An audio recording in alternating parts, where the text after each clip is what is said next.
Prior to total administration, the subject who viewed, heard, or read a work was to lose himself, forget himself, extinguish himself in the artwork. The identification carried out by the subject was ideally not that of making the artwork like himself, but rather that of making himself like the artwork. This identification constituted aesthetic sublimation. Hegel named this comportment freedom to the object. He thus paid homage to the subject that becomes subject in spiritual experience through self-relinquishment, the opposite of the Philistine demand that the artwork give him something. As a tabula rasa of subjective projections, however, the artwork is shorn of its qualitative dimension. The poles of the artwork's de-aestheticization are that it is made as much a thing among things as a psychological vehicle of the spectator. What the reified artworks are no longer able to say is replaced by the beholder with a standardized echo of himself to which he hearkens. This mechanism is set in motion and exploited by the culture industry.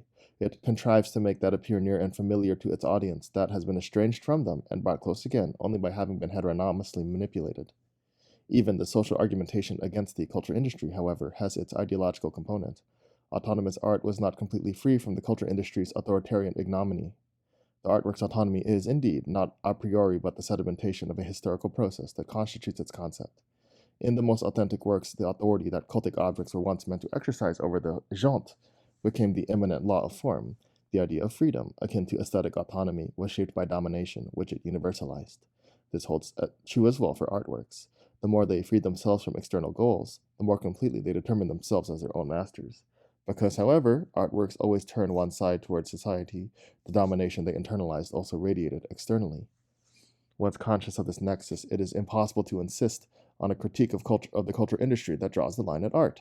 Yet, whoever rightly senses unfreedom in all art is tempted to capitulate, to resign in the face of the gathering forces of administration, with the dismissive assertion that nothing ever changes, whereas instead, in the semblance of what is other, its possibility also unfolds.